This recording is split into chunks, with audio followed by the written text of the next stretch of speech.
আজকের ব্লগটা আমি এখান থেকে শুরু করছি, তার কারণ এই ভার থেকে শুরু হয় আমাদের লক্ষ্মী পুজো। এখানে আমরা লক্ষ্মী পুজোর পরের দিন থেকে টাকা জমাই যে সামনে বছর লক্ষ্মী পুজো করার জন্য, তারপর ভার ভেঙে সেখান থেকেই পুজোর বাজার করা হয়। আর ভারটা ভাঙার দায়িত্ব দিয়েছিলাম ভিভানকে, তো ভিভান তো পারলো না ভাঙতে, যেহেতু ভারটা ওর থেকে বড় সেই জন্য পারলো না, আর আমি ভাঙলাম। তারপর আমরা সেদিন গিয়েছিলাম বাজার। সেদিন ভেবেছিলাম বাজারের একটা ভ্লগ বানাবো, তবে এত পরিমাণ বৃষ্টি হচ্ছিল যে বাজারের ভ্লগটা আমি বানাতে পারিনি। কোনো রকমে ছাতা নিয়ে শুধুমাত্র বাজারটুকুই করে এসেছি। আর এটা হচ্ছে লক্ষ্মী পুজোর দিন সকালবেলায় ভিভান ঘুম থেকে উঠেছে, বেড কভার চেঞ্জ করে সুন্দর করে সমস্ত কিছু গুছিয়ে নিয়েছি। এরপর আমরা সবকিছু সাজিয়ে নিয়েছি। ইচ্ছা ছিল সকালবেলায় পুজোটা করে নেওয়ার, তবে সকালবেলায় কোনো একটা কারণবশত পারিনি। পুজো হতে হতে ওই বিকাল হয়ে গিয়েছিল, সেরকম কোনো কিছু করতে পারিনি। তোমরা যদি আমার আগের ব্লগটা দেখে থাকো তাহলে দেখবে আগের বছর হয়তো আমি এর থেকে একটু বেশি আয়োজন করতে পেরেছিলাম, তবে এবছর পারলাম না।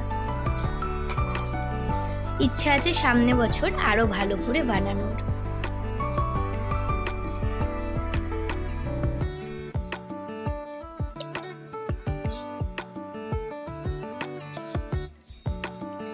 আমাদের লক্ষ্মী পুজোটা হয় সরার মধ্যে। অনেকের অনেক রকম নিয়ম আছে, কেউ বা করে ছবিতে, কেউ আবার করে মূর্তিতে। তবে আমাদের মূর্তি পুজো করা হয় না এই বাড়িতে, আমাদের এই বাড়িতে করা হয় সরাই পুজো।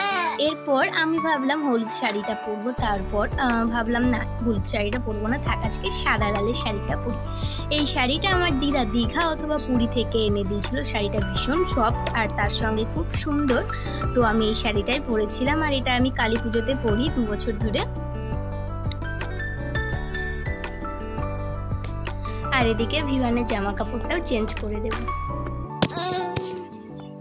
আর একটা নৌকো বানানো হয় কলা পাতা, তো এদিকে সেই নৌকো বানানোর কাজটাই চলছিল। এদিকে ভিভানের বাবা নৌকোটা বানাচ্ছিল আর আমি ভিভানকে সামলাচ্ছিলাম। তো নৌকোটা তো বানানো হয়ে গিয়েছে।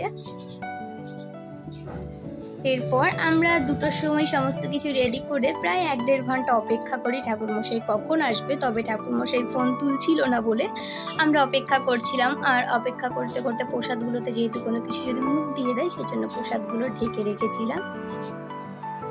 ও নারকেলটা না ফাটাতে ভুলে গিয়েছিলাম, সেই জন্য ভিভানের বাবা এসে নারকেলটাও ফাটিয়ে দিয়েছে।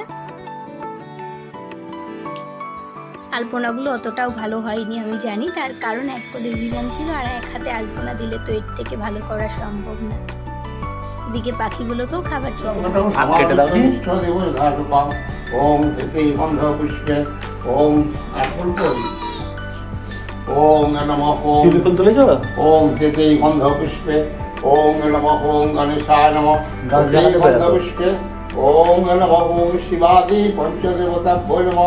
ওম এতে গন্ধ পুষ্পে ত্রয়োদশদীপানিভ্যৈ নমঃ, এতে গন্ধ পুষ্পং মৎস্যাদিদশবতেভ্যো নমঃ, এতে গন্ধ পুষ্পং নমঃ নারায়ণ শ্রী বিষ্ণবে নমঃ।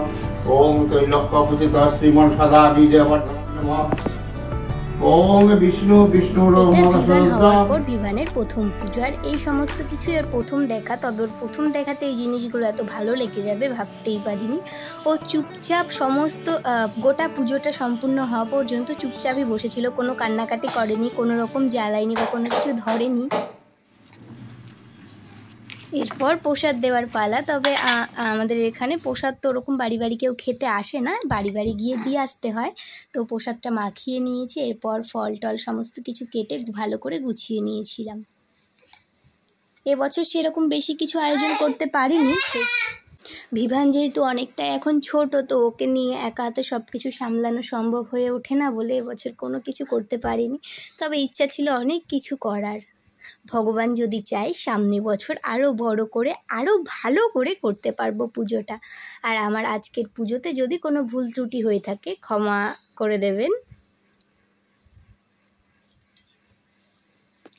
তোমাদের সবাইকে জানাই কোজাগরী লক্ষ্মী পুজোর অনেক অনেক শুভেচ্ছা। সকলে ভালো থেকো।